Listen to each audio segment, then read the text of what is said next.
real possibility to improve the energy efficiency in buildings within 20 years. First of all, 20 years is a very short period, that we have to say in advance. Secondly, I think, first of all, we have to look to the existing building stock, because the new buildings, that's 1% each year of the existing stock. So the existing stock is the most important. Secondly, when you go to new buildings, I still believe that the old wisdom is still there. First of all, insulate the envelope in a correct way. Not too large thicknesses, but economic, feasible thicknesses. Secondly, look for a correct airtightness, but at the same time, introduce correct ventilation systems that aren't too difficult to handle, but are quite good. Look to a correct use of solar energy, so that in winter you have the benefits, but in summer, in buildings with a low internal heat production, you can do it with passive cooling, at least in cool and cold climates. One of the problems we face for the moment. And then when you go to the system, I think that, for example, heat pumps will become very important. Heat pumps with a high seasonal performance factor. We have to look to people also, because the models we have, how people is acting as engineers, doesn't fit very well with reality. That's the first thing. And the second, I still had to add, we also have to look to the economics of what we are doing. And sometimes that's forgotten. What should we do? Looking to research in building physics, future research in building physics, in terms of increasing energy efficiency. I still believe that the first thing to do, that's looking to the building fabric. That means the envelope, the whole building. The second step then are the building services you have to look for. And then you think about heating, cooling, ventilation, domestic hot water. But also don't forget the other services you need in a building. We use lots of energy for other things. And these aren't looked for the moment. Also, that's important. Services, and then finally, new materials, yes. If first of all, they are durable. Secondly, they are economic. And thirdly, they are quite sustainable.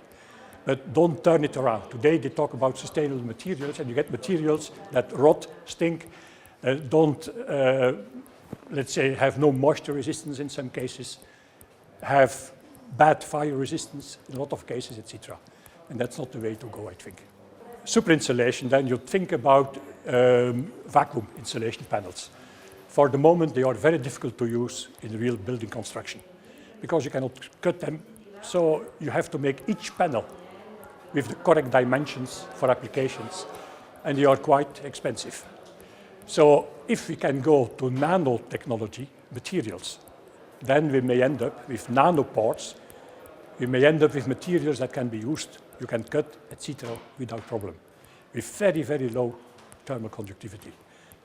PCMs, yes, if they are used in buildings that have no own thermal capacity, or in buildings where perhaps you have thermal capacity, but where the whole organization is such that thermal capacity is hidden behind, after all, quite well insulating systems.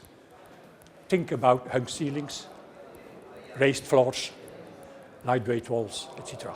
So then they really have a lot of sense. But in heavy buildings, I think that the heavy material still will win at the end. The zero energy buildings are a theoretical concept. First of all, there's a lot of discussion what energy should be included in the definition of zero. And in a lot of cases, they only look to heating, cooling, and domestic hot water.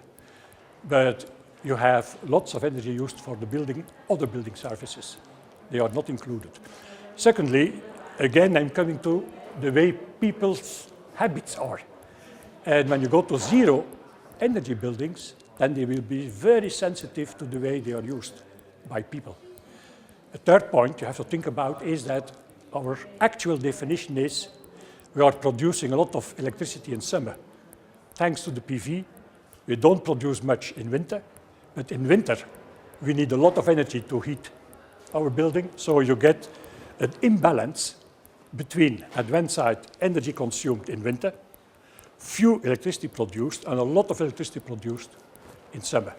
We looked at that at an estate level at our lab. And if all buildings were zero energy, the result at the estate level is far from zero energy. Because in summer they are producing so much electricity, you have to shut off things because you turn into big problems with your grid. So I think we should look for other solutions at the production side, rather than going to zero energy, where you link your production to each individual building. Also, a lot of them are not well situated to do that.